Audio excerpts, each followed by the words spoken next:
All right, let's get into this here. Okay, question over here. So my question to you, because you're such an inspiration to Catholicism, Mr. Knowles, what advice? You're such an inspiration to Catholicism.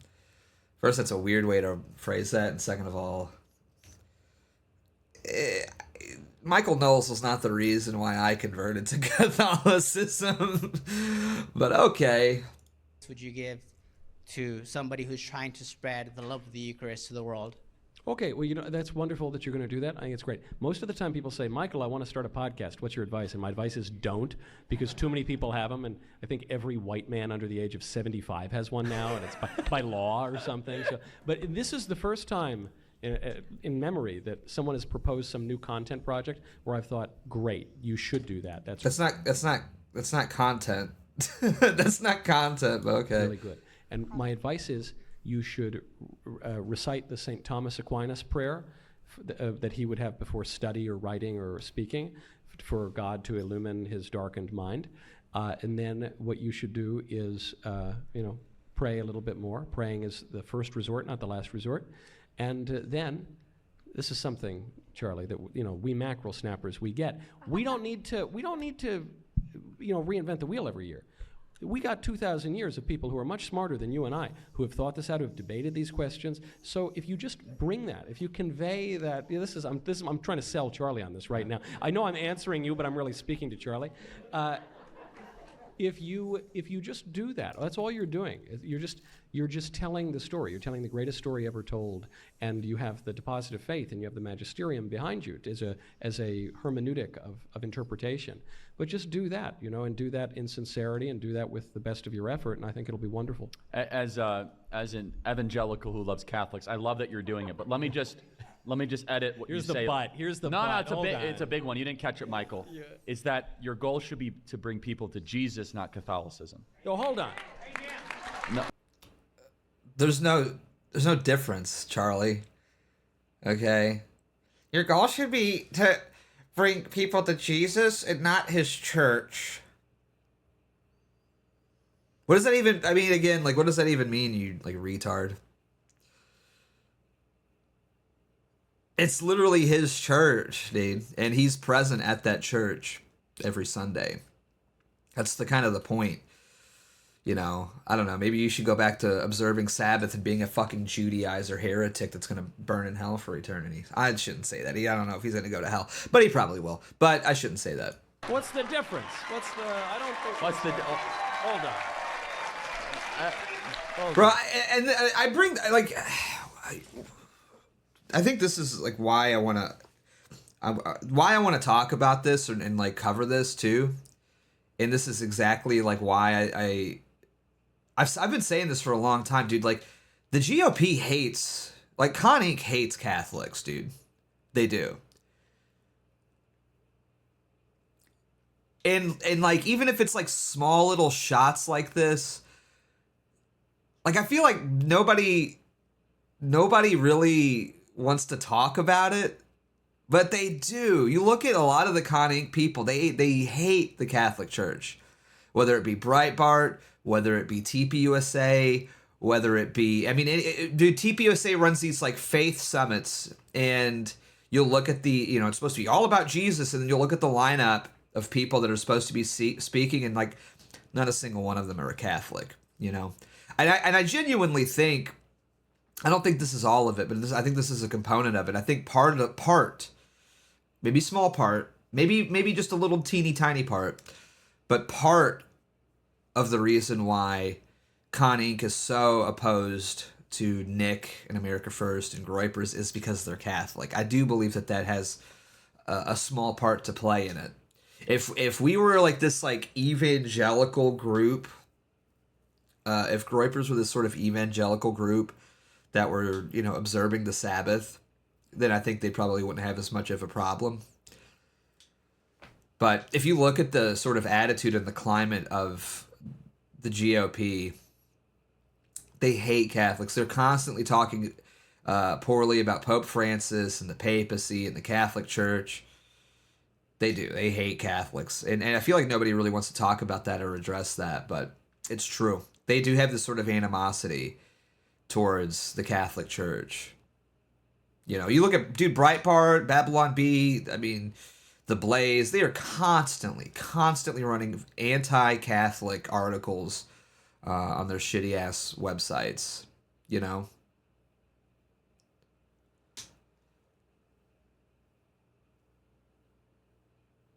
So, I mean, there's just a lot of animosity, and I think it's a lot of that Judeo-Christianity sort of coming up too. A lot of that Judeo-Christianity sort of propping its head up too, that I think really annoys them. The history of the Catholic Church and the attitude the Catholics have had, and still I think maintain to a certain extent throughout church history towards Jewish people and towards the Jewish religion. You know, we don't look at the Jewish religion as like our big brother or whatever, you know. It is a heretical text, which has been bastardized and leads people away from Christ, and it should be recognized as such. And I do believe that the Catholic Church does a pretty good job of maintaining that. Whereas these people, they're older brothers and they just know better. It's like, no. I'm not saying that they're contradictory, but your goal should not be to bring people to a specific sect of Christianity. It is to bring people to the cross. You're saying to... That's, can we acknowledge that that's just like retarded too? Your goal shouldn't be to bring people to a specific sect of Christianity. Why? This is what I believe. It's what I believe. Why would I not want to bring people to the thing that I believe? You know what I mean?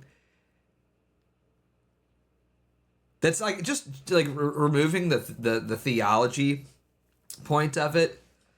It's like it's just like a retarded argument. Your goal shouldn't be to make people believe what you believe. Show me this guy's balls, please. Anonymous sent $3. We need a crusade against Mio. He stramans Catholics and blasphemes God's church.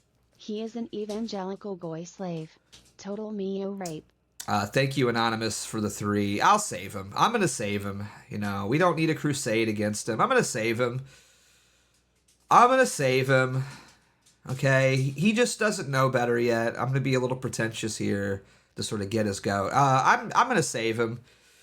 He's a lost little goy, you know, but I think he is Catholicism in his future, and I'm gonna do it. I'm gonna save him from the Pizza Hut church that he goes to. You know, I'm gonna save him from going to the Golden Corral church that he attends, and he will kneel in front of the cross. He will accept the Eucharist one day, and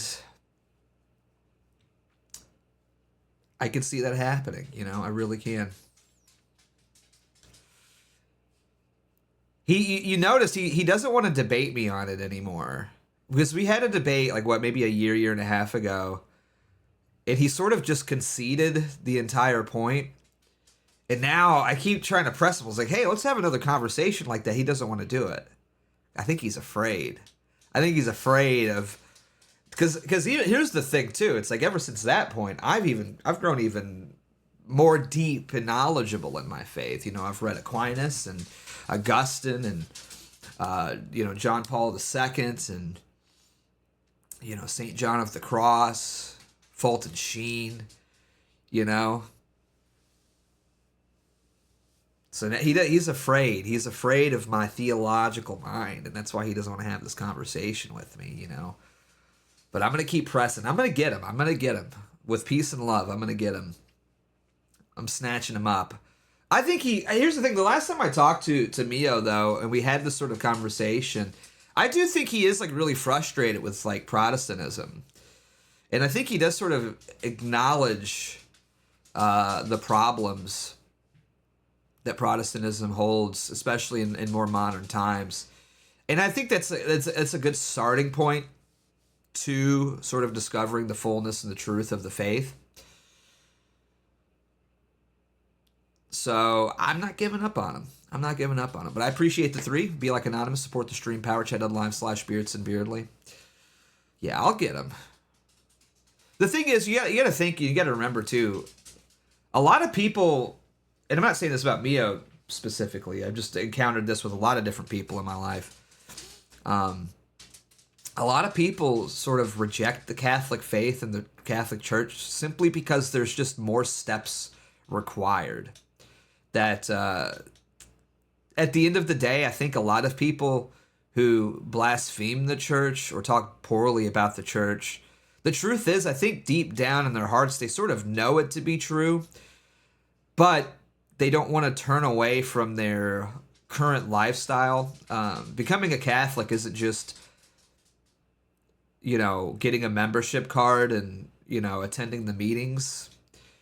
It's sort of it's a deep personal lifestyle change to sort of turn and reorient your life towards Christ and towards something that's far more meaningful, right? And it's tough, and I can attest to that because I'm definitely not living up to the standard that I think has been set out before me, that I set for myself.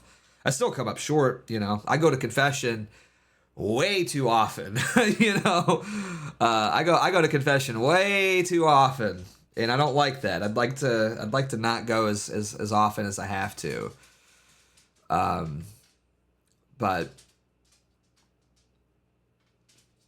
it's still, at the end of the day, it's a struggle, and it's always going to be a struggle. But there is sort of a beauty in it too, I think, to coming up short. I think there's a sort of grace in failing and just being able to acknowledge that you failed, as opposed to sort of it's sort of like atheists, like you see these sort of militant atheists all the time, and they're constantly trying to protest in front of churches, or they're trying to always argue with you about faith, or they'll say really horrible things about Christ or the church or Mary or any sort of aspect of the faith. And they do that not because they think that God isn't real, but it's because they don't want to accept that God is real, because then if they concede to themselves that God is real, then it's well, no more sodomy, no more casual sex, no more binge drinking or drugs or gluttony, no more being lazy. I got to wake up every morning to go to church, or every Sunday morning to go to church. She's nosing her. Who, Willa? Yeah, she's... What's up, Willa? You want to lay down? What's up, Willa? She's been in bed all day, dude. Me and her have been kind of in bed all day. Come here. She can get in the lap for a little bit. I think she's just antsy because she's been in bed all day, dude. I think maybe she's been feeling a little sick too. Her and I both. Yeah. But, yeah. By the way, support the stream or Willa will be sad. This is the Wilhelmina Fund. PowerChat.live/Beardson Beardly. No, she's literally been in bed all day. I've never seen anything like it. She did not want to get out of bed. So, but yeah, I think a lot of people, they deny Christ or they deny the church simply due to it's not like a real theological or spiritual argument that they can make. This guy's balls, please. Nick Gare sent $5. Hey Beardson, did you watch the first Raw on Netflix? Huge disappointment. Whole thing was just ads and fellatioing the Netflix execs. Looks like the ratings giga plummeted too, so they failed to even appeal to normies. Yeah, thank you, Nick, for the 5. I appreciate it. Be like Nick, support the stream, PowerChat.live/Beardson Beardly. You guys can still send in song requests or whatever if you want. Yeah, I did. I'll go on a little tangent about wrestling for a second. And I'm sure I'm going to lose half of my viewership here when I do this. I'll keep it short and brief. But yeah, I watched the first Raw. It wasn't bad. I don't think it was as bad as people are making it out to be.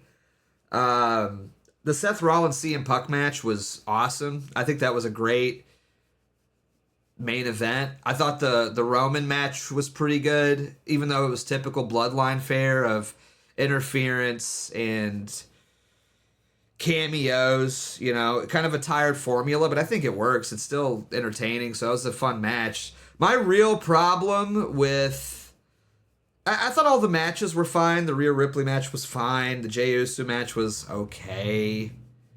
I I hated all of like the legend spots. You know, it seemed like overkill. Like, oh, here's the Undertaker. Here's Hulk Hogan. Here's The Rock. You know, it's like, okay, that kind of was boring. It felt like sort of a tribute show, and it was sort of watered down to get normies to watch. You know, okay, I'll say this though. I really liked the presentation though. I think we can all agree that the presentation of not necessarily the pacing, the ads were fucking crazy too. Like ads everywhere, dude.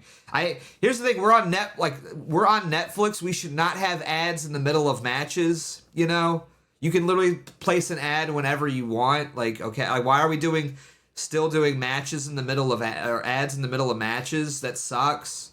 At least do like a picture-in-picture thing. I'd be okay with that. But that fucking sucks. Like, I have to miss like a quarter of the match to watch an ad. Balls, please. Nick Gare sent $5. All the soy boys in the California crowd booed the Hulkster. They better show some respect. 5.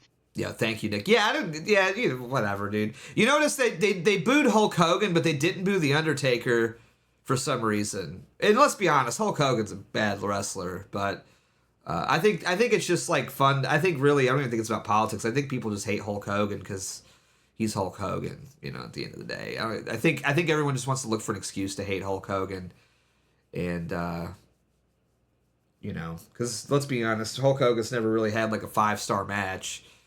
You know, admittedly. Undertaker has, however, so he gets a pass. He's allowed to be a racist Trump supporter. Hulk Hogan, however, is not. But yeah, I don't know why we're getting ads in the middle of matches. That sucks. It's Netflix. Like, can you guys just not place it in the middle of the matches? Like, you can literally do ads whenever you want. So that was terrible. I really like the presentation though. Like, I love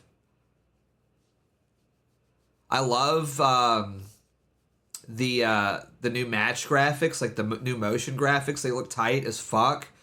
I love the new cameras that they're using. It looks like a different show, and I like that a lot. But the worst part about Raw on Netflix last night was The Rock, dude.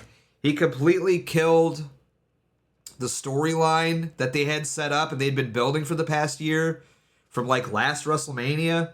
You know, he literally goes from like beating the shit out of Cody Rhodes and like coming out and like threatening Roman Reigns and Cody Rhodes at Bad Blood and doing like a fucking neck thing to now he's like best friends with them both. He's like, and they have Cody Rhodes sitting in the fucking crowd like a mark for some reason.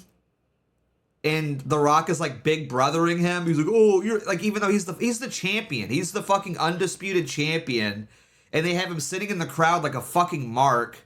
And he's like, oh, who's a good boy? You really carried the company on your back, and I know that we've fought, but I love you, you know?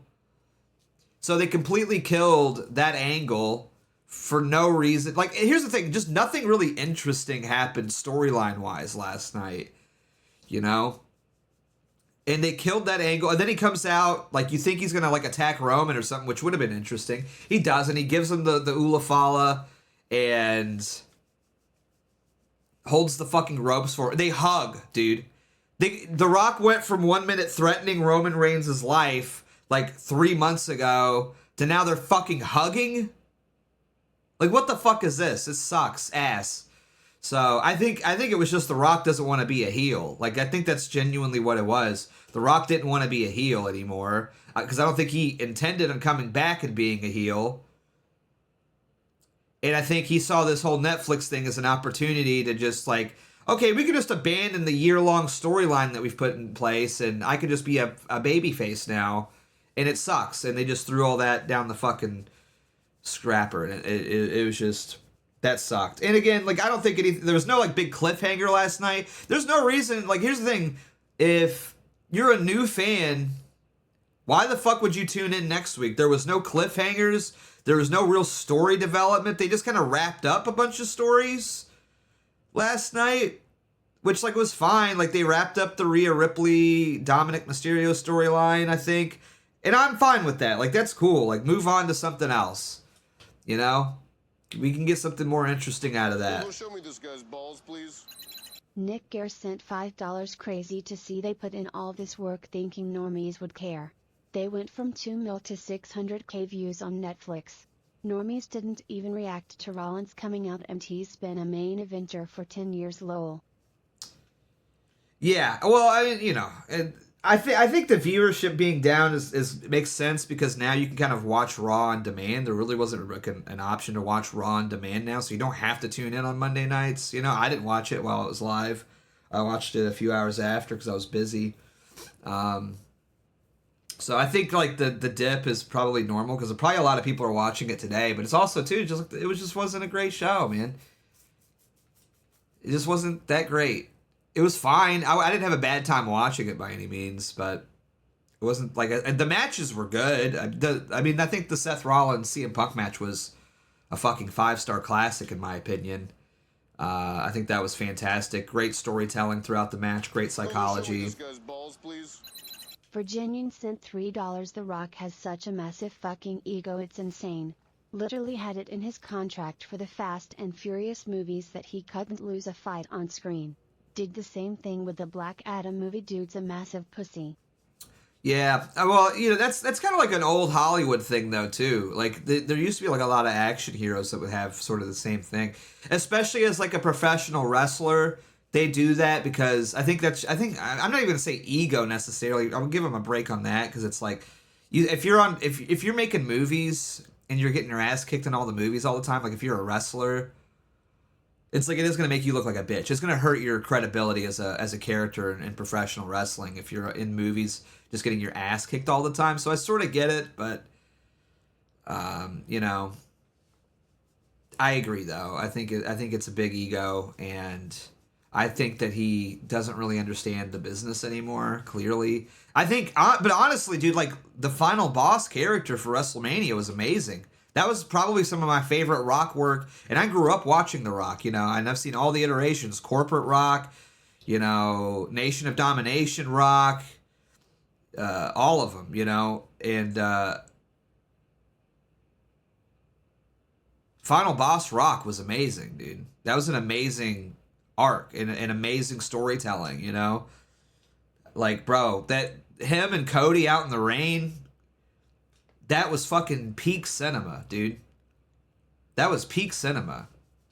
I don't care what anybody says. That was one of the best, most cinematic moments in, like, WWE history, in my opinion. Like, that was legendary. That was, like, top-tier stuff. And I think people just wanted more of that, you know?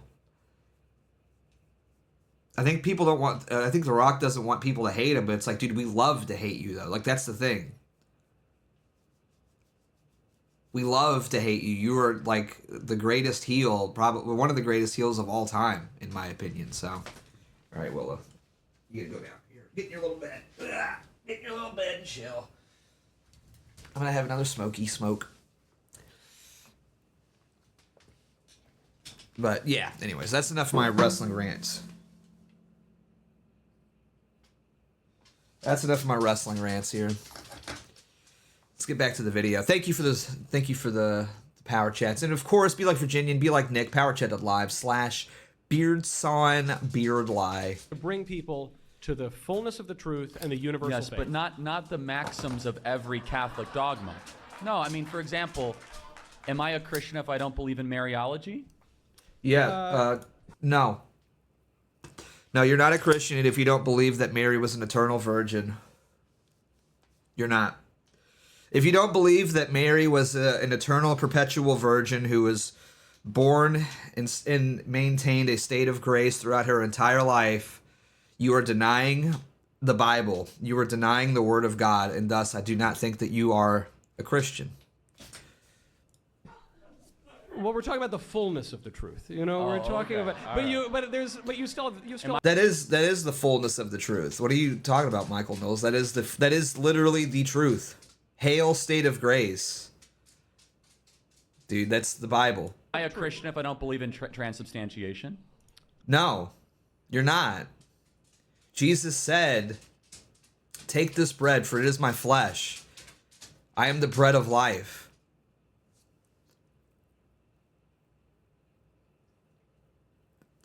Like, what do you mean? You are not a Christian if you don't believe in transubstantiation, because you are denying the word of God. You are a little confused if you don't, Okay. but you confused. can have sincere No, faith. it's fine. I think that bringing people to Catholicism is fine. Of course, great, terrific. But that is hopefully a means to the ultimate end. You exist to bring to people to Yes. No, of Christ. course. And no, you know, and but- that is the goal. I'm just maybe being semantically, But think about this question: if what happens when you want to bring people to our Lord, and what happens when there are disagreements over important things? I mean, not we schism and say you guys got it wrong, or we do a reformation. But so we're at We did Christmas that. right now. We're at Christmas time. We're talking about Saint Nicholas. Santa I'm Claus. talking about Jesus. And no, but I'm talking about Santa Claus. Before we talk about our Lord, but there's this All story. these characters like Jesus. Just focus on the main thing. But there's this story about Saint Nicholas, who the legend. I don't think it's literally true, but the legend goes that Saint Nicholas, who Santa Claus is based on, shows up to the Council of Nicaea, and he smacks the heresiarch Arius, who denied the divinity of Christ, smacks him in the face. And this has led to a meme that I really like at Christmas, which is an icon of St. Nicholas, and it says, "I've come here to give presents to children and to punch heretics in the face, and I'm all out of presents." And so I don't think it really happened, and it would have been a corrective slap and all the rest. But the serious question is, what happens when someone has a question on something really important, like, is Christ God? The divinity of Christ. Yes. There has to be an interpretive hermeneutic to figure it out. Of course, yeah. And look, to be very clear, like 9 out of 10 of Catholic dogmas evangelicals hold. 9 out of 10, Yeah. right? Yeah. And that No, that's not even true.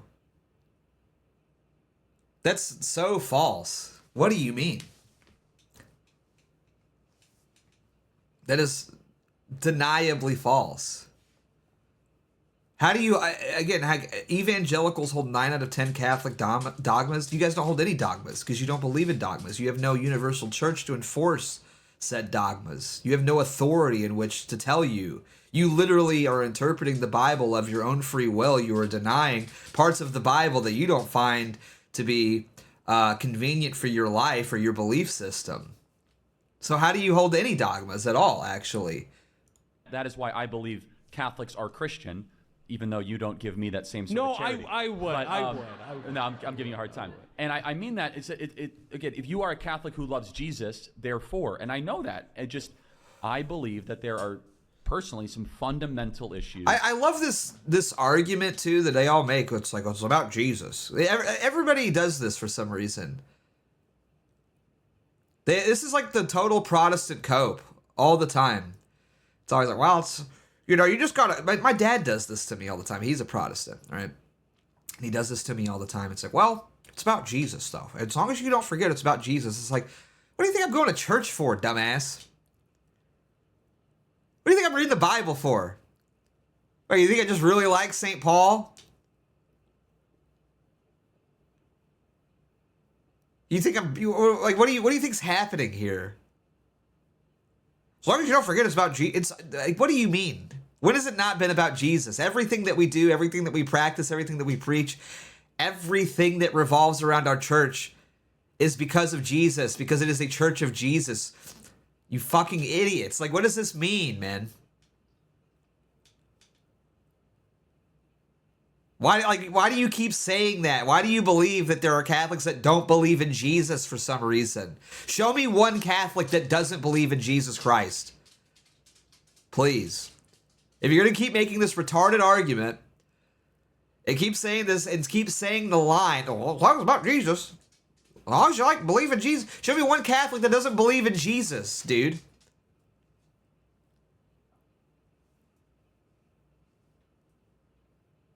What are you talking about? With, like I say, Mariology, transubstantiation, which we're not going to get into. But the biggest one is the papacy. I can't get over the idea of this Marxist who calls himself the head of your church being a representation of Christ our Lord. I mean that as someone who loves the Catholic impact on the world, that says it openly, and the fruit you will know it, and you have very Marxist fruit. But what? I guess my sort of last question on Marxist, by the way. Yeah, no, you're right. Every pope that's ever existed throughout the history of the church is a Marxist, you know. Pope Francis is a card-carrying member of the Communist Party. Like, you're a fucking idiot, dude. You read Breitbart headlines and you think it to be the truth. You don't like. I would love to know how many words of Pope Francis he has actually read. Like, I'd love to know like what he's actually even heard about Pope Francis, or if he ever actually listened to anything that he said. Marxist, like, give me a fucking break. But this is what it's all about too. It's like these people put their personal politics and their position in life ahead of their own personal faith. You know, this is what they do. It's idolatry at the end of the day. People cannot overcome the fact that perhaps, just maybe, their own personal belief system is flawed in any way. There's no humility at all. People cannot accept that perhaps the things that they are reading are not in line. These people's minds would like be blown if they ever actually got to like meet or encounter Jesus in some sort of physical sense, you know?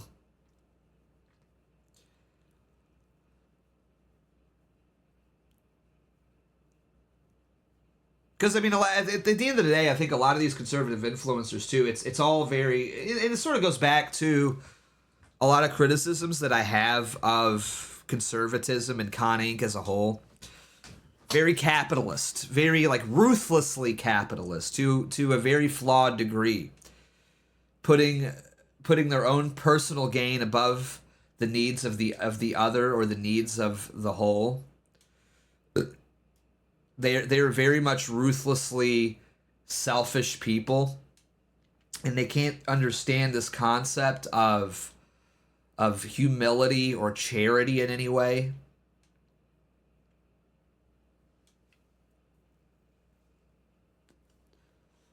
This idea that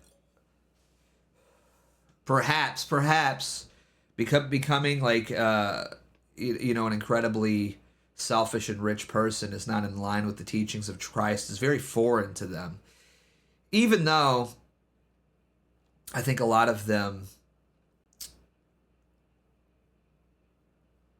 don't exactly even follow the teachings of Christ to begin with. It's all a very convenient excuse for a lot of them, you know? And I think, again, this comes back to, at the end of the day, just this idea that you have to change and you have to humble yourself and you have to reorient your life. That really makes them afraid of the Catholic Church and the Catholic teachings. Is it your last evangelization question, is no, evangelism or evangelization? but both. Okay. What happens when we get the next pope? Can we pull you over then? You know, what if we get like Who decided that? Pope Well, Leo I will the say, I mean, 15th or John something? Paul II was amazing. I just think that there is a question to be asked of why is that specific process, that mechanism, given more merit than, let's just say, the local church and or the Word of God? And you'd say, okay, interpretation, you know, the final resolution to fine, no, difficult questions. that's fine. Bro, it's because... Here's the thing, if you don't believe in the papacy and the church, you just don't believe in Christ, and you think that Christ was wrong. Christ came here, it's so simple, man. Christ didn't come here to establish your local church, okay? Christ didn't come here to establish Pizza Hut Church that's conveniently located next to the Golden Corral. Christ told us through his own words. He came here to establish a kingdom, okay? And if you believe sincerely that Christ's kingdom, which he established here on earth, which would be the Catholic Church, has somehow been taken over or subverted in some way, then Christ has failed. Then you simply just don't believe in Jesus Christ. If you think that one man can undo Christ's kingdom, then you just don't believe in what Christ had to say, and you think that Christ failed in some significant way. You think that for 1,500 years, I mean seriously, like what do you think has happened? That Christ died, Constantine founded the church, but it was like secretly a bunch of like pagans or whatever that did it. And so for 1500 years, there was no kingdom. And it wasn't until Martin Luther came around, then he established, I mean, basically nothing, you know, because there was no unity at all, and there's no local authority. So there's no kingdom. I mean, it's just that simple. You cannot believe, I genuinely believe you cannot be a Christian if you don't believe that Christ established a kingdom here on this earth.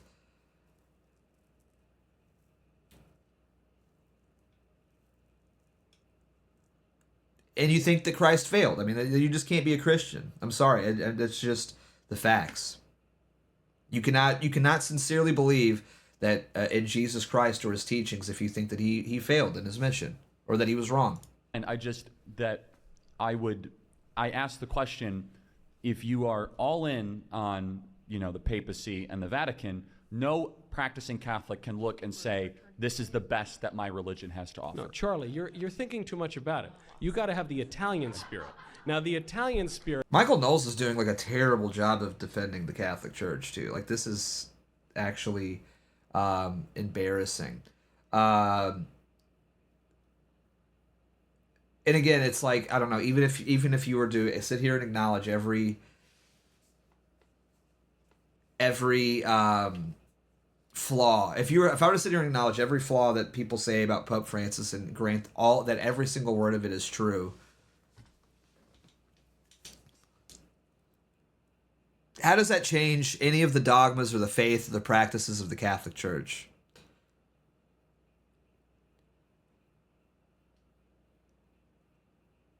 How does one man, and he is a man, he's the Pope, he is the vicar of Christ here on earth, but how does he change 2,000 years of church history or the dogmas or the practices or the teachings or the traditions of the Catholic Church?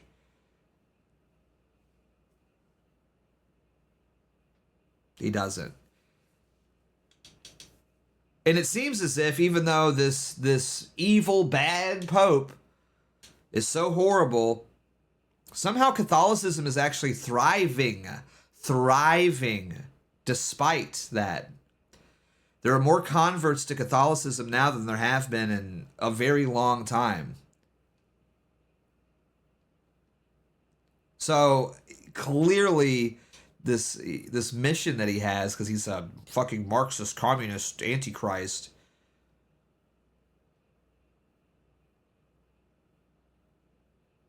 is failing, and he's not subverting the church in any meaningful or significant way. So it's like, again, like you're this is like the problem with evangelicals too. They'll argue and they'll point to Pope Francis, but they can never debate like Mariology or the Eucharist.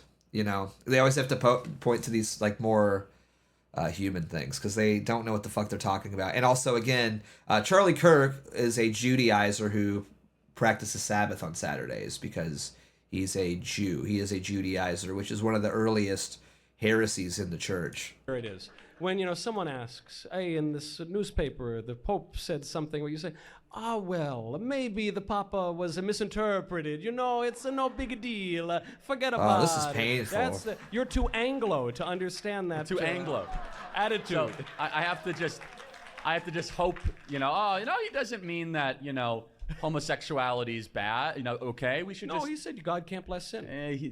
I know sometimes it's confusing. Hold on, no. I'm not going to give you that one. He's been way more open on that topic, or the climate change thing. Well, again, like, what are you talking about with the homosexuality thing? Like, you're acting like we're doing gay marriages. Hey, Charlie, I would challenge are churches of your denomination, which do you even have a denomination of any kind or a central church? I bet they're doing gay marriages. Guess who's not? The Catholic Church. As a matter of fact, we're like one of the only churches besides, it's like us and the Orthodox. Like, we're the only denominations that don't have gay marriages in our churches. I bet there's a lot of churches, a lot of non-denoms out there that are doing gay marriages, though. Bet there's a lot. Bet you guys got a lot of female pastors, too. A lot of trans pastors. So it's like, I don't know. You don't really get to play that card against us. We don't like what?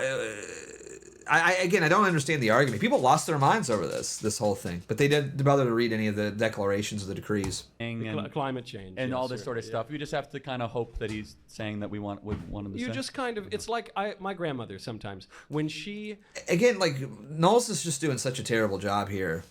Terrible job. One of her grandchildren says something that she doesn't like. She kind of turns down the hearing aid a little bit, and so sometimes if you turn down the hearing aid on certain issues, it all, and I mean this like non-sarcastically, but like, why should I care at all what that guy from Argentina has to say? well, because you care what your pastor has to say. Yes, but if my pastor starts saying crazy things, I find a new pastor. So if your pope starts... Okay, but that's sort of like that's sort of the problem, though, isn't it? If my pastor starts saying crazy things, I'm gonna go. It's like, well, what makes you think you know better, though? Again, this is about humility here, Charlie. You believe in this person to guide you spiritually, but then he says something that you don't like. This is the focal problem with Protestantism to begin with. So it's like you're not really looking for a pastor. You're just looking for someone to reaffirm what you already believe at the end of the day. You're not looking for somebody to challenge you or to challenge your faith. You just want somebody that you can agree with all the time that doesn't really push you to become a better person. That's what it is. And that's not Christianity. Do you think that's what, do you think that, like, if the early Christians had that sort of philosophy and that attitude, they would listen to Jesus say things like, hey, like the woman at the well, for instance. Like, hey, look, you've had 5 husbands already, You have 5 husbands. Put down your jug and follow me. And if she had that attitude, she's like, I don't really like what he has to say here. This is really hard, so I'm going to go find a new Messiah, I'm going to go find somebody else to listen to guide me. That's not how that works, man. And again, it's like you can disagree with the Pope on certain things, especially when he's not speaking infallibly on these things. He is a human being at the end of the day, right? When I hear him talk about climate change, I disagree, of course. But guess what? I'm not going out and finding a new Pope because he's the Pope. He is the authority. And it's up to you. I think the challenge is as Catholics, and this is sort of the beauty of the Catholic Church, is that we hear things that we disagree with. And we could still, I think, over some personal examination, still disagree. But because there is no option to go to another pope, we at least have to be challenged and think about these things. We have to go back and study the text. We have to go back and really sort of evaluate our opinion. And really push ourselves and not just be so dismissive and glib about it and think that we're just so full that we know better than the vicar of Christ here on earth. And I think, and again, at the end of the day, it's like, these people just don't want to be challenged. That's what Protestantism is. Protestantism is the eternal de-evolution of Christianity and of the church and of the practices and the teachings of Christ, because people did not want to be challenged, and they want to bring God to their level instead of ascending themselves and reorienting their personal lives to be more like God at the end of the day. Like, that's what it's about. There is nothing that has ever been added to the faith by a Protestant church. Nothing. If you look at their practices and their traditions, it's like this is what you hear all the time. Well, you don't have to accept the Eucharist. Well, actually, you don't have to go to church every Sunday. Well, actually, you don't have to believe in Mary as some sort of holy mother. It's all reductive. It's all reductive. Every bit of every Protestant sect and denomination is reductive. Except for the Judaizers, who are just total heretics and actually, you do have to go practice Sabbath on Sunday, and you have to wear a tiny little hat, and you can't use your electronics on Saturday because God will get mad, but you can figure out a loophole to get around it, that sort of thing.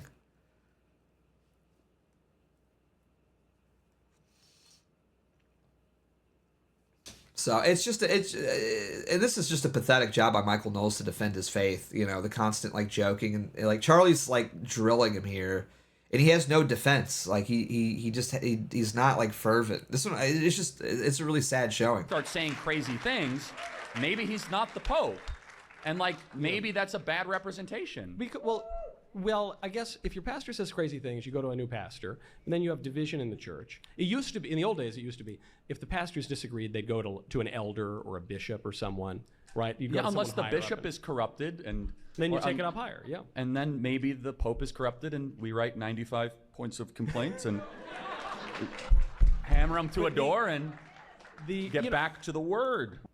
The Word that he removed 7 books from? Is that what you're talking about, Charlie? We got to get back to the Word, but we got to remove these 7 books though first, because I don't like them. Yeah, no, you guys are really good at keeping to the Word. Yeah, give me a fucking break. Well, the issue is that one of the marks of the church is unity. Do you think you know what it is though, right? You know why Michael Knowles is being such a like lily pussy right now? It's because he realizes that like 90% of his base is evangelical Christians, and he doesn't want to hurt their feelings or alienate them in any way, because then it'll be less money for him. That's what it comes down to. Because again, like a lot of Con Inc. is unfortunately very evangelical and Protestant. That's what it is. That's what it comes down to. You know, he doesn't want to alienate his base. He realizes he's in Protestant territory, and so he's playing with fucking kid gloves right now, man. Instead of being like a fervent Catholic defending his faith, he's just letting himself get trampled all over and not going on the attack. And he's letting someone literally blaspheme his church right in front of his face. And that's what he's doing. He is blaspheming against the Pope and against the church. And he's not doing anything about it. He's just trying to be like a funny guy. It's pathetic. So you can't have constant schism, and so I'm not disagreeing about difficulties in the prelature at all. But there's a line from Hilaire Belloc, and he says he has to take it on faith that the Catholic Church is really what it says it is. But for those who don't believe that, one mark of its divine institution is that no other institution conducted with such knavish imbecility would have lasted a fortnight. And I think there's actually a lot of truth to that. That when one points to the corruption of individuals or bad popes or whatever, there've been plenty of them, that actually that's kind of an evidence of because so many other ecclesial communities, they appear and then you leave this pastor. Yeah, I think that's fine, I guess. I mean, I think that if you have the Bible as any sort of semblance of a bedrock, you're gonna last. But who canonizes the Bible? Well, who canonized it? Where did we get it from? Our Lord didn't leave us a Bible. He left us a church, and the church that codified the Bible. Sort of true. I mean, I think true. Our Lord, as part of Godship, God is the author of all 66 books, right? Of course. And we had. Wait, you slipped that in. 66, by the way, 66 books. This is what I'm talking about. Hey, come on, you can't do that to me. Hold on. No, this is interesting though. Why is it that Catholics acknowledge divine books that Jews themselves don't think are divine? Because we're not Jews, Charlie. That's why. Why would we listen to Jewish people about our faith? This is what I'm talking about. You are a Judaizer. But the Jews don't think that they're sacred, so how could we? I don't know, because maybe we're not Jewish, dude. Maybe it's because, if that's by that same argument, they don't acknowledge Christ, so why would we accept Christ as our Messiah? Why would we accept Christ as Lord, then? But will Michael Knowles say that? No. You want to know why? Because he's a pussy. The keepers of the Torah don't even agree with your canon. They don't agree that Christ is our Lord either. You fucking imbecile. The Wisdom of Ben Sirah, 1st and 2nd Maccabees, according to rabbinical teaching, those are not divinely inspired books. Yet Catholics say we like those. Why? Yeah, well, so there are a few reasons. One, that the Douay Rheims, which is the Catholic Bible, is based on the Septuagint. The Masoretic texts, which come later, are the ones that the Protestant Bible and the more recent Catholic Bibles are based on. And there is some discrepancy, at least in numbers. Literally, all you have to do to to destroy this argument, it's like, well, Charlie, Jews don't believe in Jesus Christ either. That's it. That's all you have to say. Also, I mean, you say, well, if rabbinical Jews think one thing. Why don't you think that? And I'd say, I don't know, because we're a different religion. No, I but guess, hold on a second. No. But we're the inheritors of the Torah, as referenced by people that were schooled in that. Yeah. So the Tanakh. So the Protestantism has an identical mirrored image of the Torah and the Tanakh. And again, yes, thank you for telling me that Protestantism is Jewish. Thank you. We know. Trust me, we know. Traditional rabbinical teaching, they do not believe those books are divinely inspired. Anyway, I know the answer, and you're not going to like it, but that's fine. It's because in those books, it allows for a lot of the practices of the Catholic Church and gives justification for a lot of that stuff. However, I don't want to get too deep in this. I actually think the world is a better place because of faithful Catholics. I've spoken out with great criticism of how evangelicals remained quiet here in Arizona on Prop 139, while the Catholic diocese was so courageous on the fight for life, while evangelicals were silent. I want a better Catholic Church, and I personally would not be able to be part of an institution with the figurehead, with a worldview that is so corrupted and opposite of what I think the Bible teaches. And I wouldn't give him the benefit of the doubt. I'd be like, no, I'm actually not part of this. I'm leaving. But today you're part of the United States, but the head of the United States is one of the worst presidents we ever had. I don't think but you don't leave the country. I don't take. That's your country. I don't take religious orders from Joe Biden. No, but you take political orders, or you at least follow the law. Not really. I mean, I follow the law, but I certainly don't political orders from Joe Biden. No, I guess it would mean like we all rebel against corrupt institutions we don't like. But an unjust law is no law at all. It's not. It's a species an of unjust. I mean, but again, like, what's corrupt about the Catholic? I mean, again, like, what's the big deal? Pope is not a pope. Yeah, but what's on? There's nothing unjust about the Pope talking about like climate change. No, you just don't pay attention to it. You know. Okay, so you just like you pick and choose what it's like a buffet line. No, like I like what he says about this, but not about that. But yes, he is the inheritor of Saint Peter. No. I mean, no. The papal authority is that he speaks infallibly when speaking ex cathedra on faith and morals. It doesn't talk about climate change at all. So the Pope can say things that are crazy. Yeah, so this is perfect. Then why have one? If what he says in order to speak infallibly ex cathedra on faith and morals. Okay, so that has not happened since what? Vatican II? No, it's a little bit. When was the last time the Pope spoke ex Vatican cathedra? II is part of the magisterium. When was the last time? Like 50, 60 years? The last probably ex cathedra infallible teachings from a Pope were probably Pope Pius IX, like 150 years ago. Okay, so then therefore there really is no functional use for a Pope for 150 years. No, he's the leader of the church. He's the exactly. He's the your figurehead, your top leader, is not good. No, I don't know, but none is good but God, I guess. Well, no, I would say this Pope is so John painful, Paul II dude. was objectively a good person. Wouldn't you would say none is good but God? That's what our Lord tells us. Well, of course, yeah, we all fall short of the glory of God, Yeah, but so there you are. I think that there is Catholic moral teaching will tell you that there are gradations of sin. Yeah. I'm using your own morality, and I agree with it, right? That like there's venial sin, Pope John mortal sin, Paul II is totally different than Ted Kaczynski. Yeah, but I don't know what sin are you accusing Pope Francis? I can't believe I'm defending Pope Francis. What sin? I mean, how about the sin of like heresy of the Word of God? Like What heresy? What heresy? Okay, without getting into like the specific things that he said, but like in the Latin, the climate change stuff is insane. Way That's too not relaxed. heresy. Way too relaxed on the homosexuality stuff. He says God can't bless sin. Well, he says that he called gay marriage a machination of the father again, of lies if that I had seeks to deceive and confuse the if children I had the of God. full body of work in front of me, what his teachings on communism are insane. He comes from liberation He theology. says he's not a communist. No, He said it. He said he's not a communist. Okay.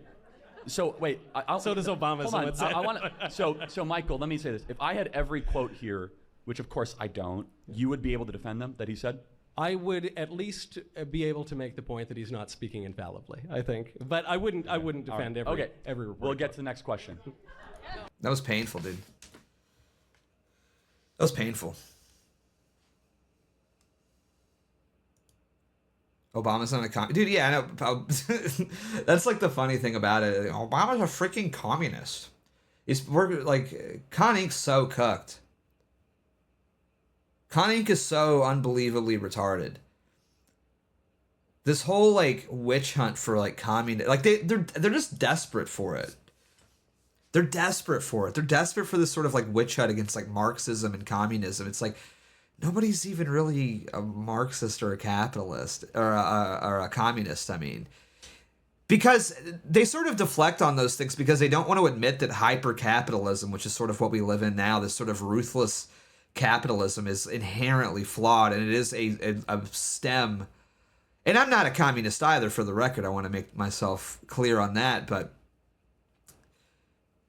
they really want to create this sort of boogeyman out of Marxism and communism, because they don't want to admit that this sort of ruthless capitalism is a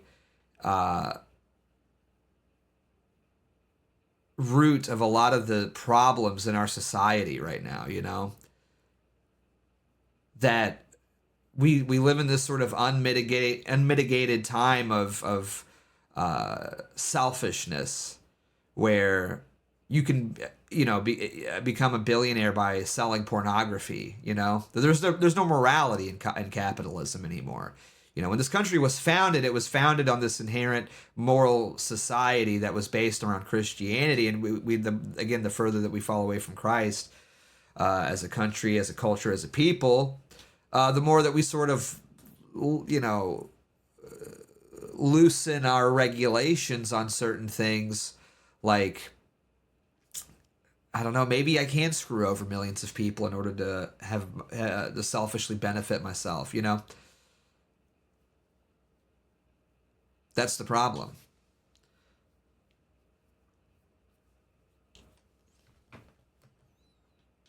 So they want to create this sort of straw man, boogeyman out of communism in order to justify their own selfish and perversive lifestyle. And that's really what it comes down to. And again, it's all like counterintuitive to the teachings of Christ and what we believe, you know.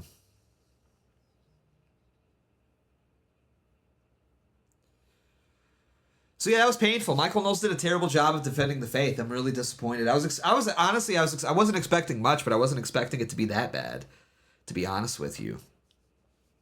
I really wasn't expecting it to be that terrible. Again, like, I don't know how anybody could listen to what Charlie Kirk had to say and think that anything that he said sounded convincing.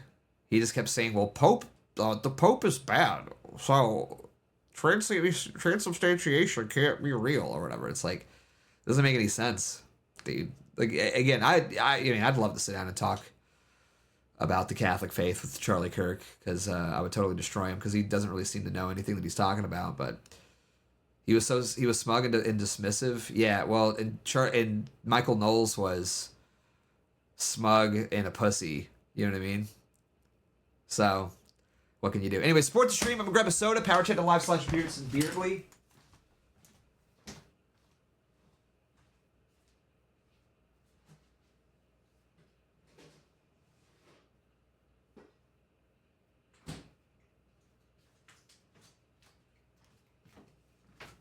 Had to grab a sody.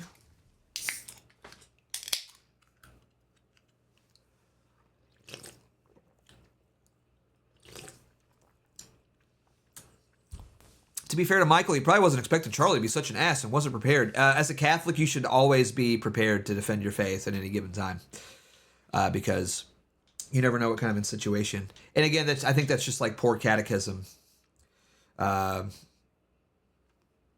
If you're not ready to defend your faith at any given moment.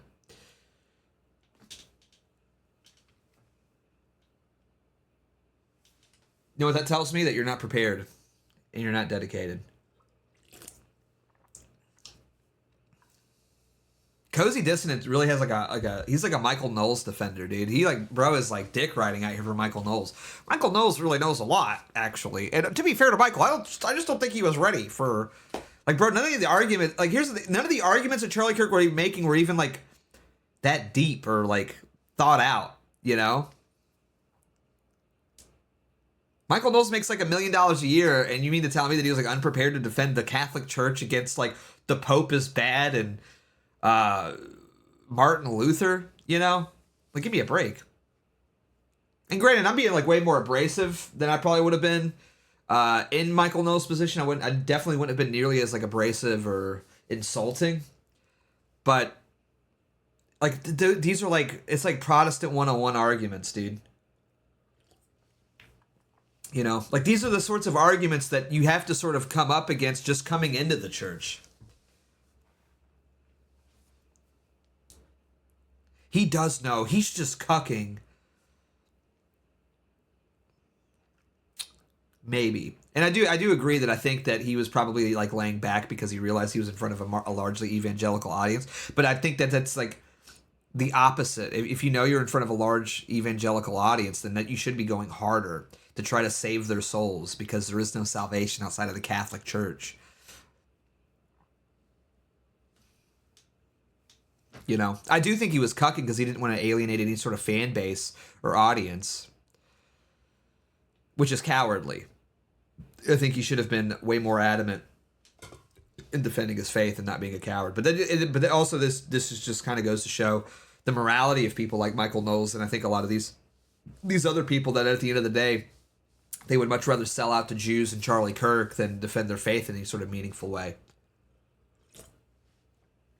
That they're much more complacent and being lax than being fervent defenders of Christ who are willing to defend the faith at any given moment, and even willing to sacrifice things, maybe that's clout or money or fame, in order to do so.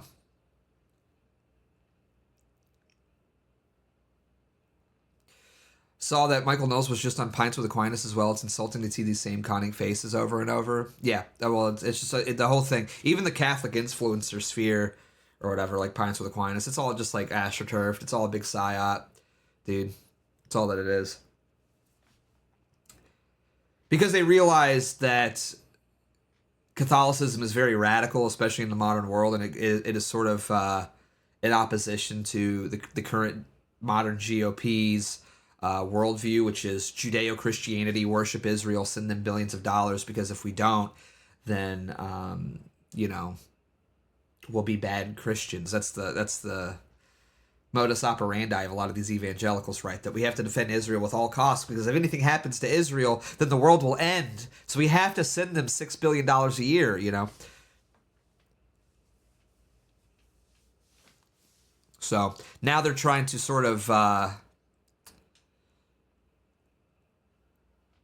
sedate Catholicism. Like, that's really what it's about. It's about sedation of Catholicism. That's why you say, right? That's why you see people like the Babylon Bee sort of going after Catholicism and say, well, you can't be an anti-Semite and a Catholic. It's like, really? Have you read any of the church fathers? You know, really? Oh, you can't be an anti-Semite and be a Christian. It's like, Google, show me this guy. Hey, Laserfash, thank you, man. Laserfash sent $5. Hey, thank you, Laserfash. Appreciate it, man. Appreciate you, buddy. Be like Laserfash. Support the stream. Power chat to live/Beardson. Barely over halfway, almost halfway to the goal.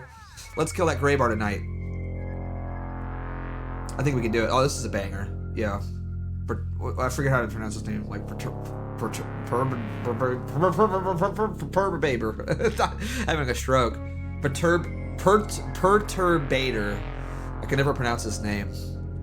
Literally just having a fucking stroke trying to say it, dude.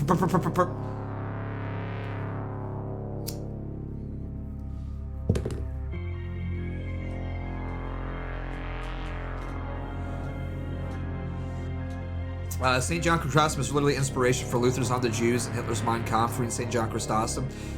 Well, I mean, even and he's a great one. Obviously, he's got some great writings on Jewishness, but you can even go to like the greatest hits, right? Like St. Augustine on Judaism. He wrote pretty extensively about Judaism. You can read St. Thomas Aquinas on Judaism. You can read any of the early church fathers on Judaism. Literally any single early church father has written or commented on Judaism.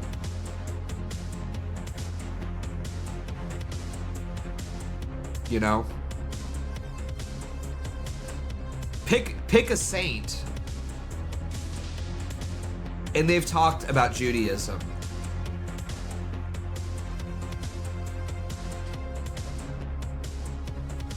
You know, it's like, and Chrysostom's a really great one. St. Chrysostom's a great one, but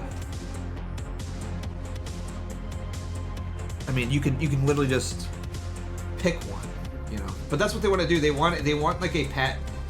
You know, Michael Knowles really is like the perfect Catholic, right? He's totally sedated, you know, and that's what they want. They want us all to be Michael Knowles Catholics, you know. And I'm not even going to say that like Michael Knowles is inherently a bad Catholic. I don't know him on a personal level or know what his personal life's like in any way. But that's what they want. They want this like pacificity. They don't want you to be fervent in your faith. They don't want you to be adamant in defense of the faith of the Catholic Church. They just want you to believe it and to shut the fuck up about it. Because it's more important for them to pass this sort of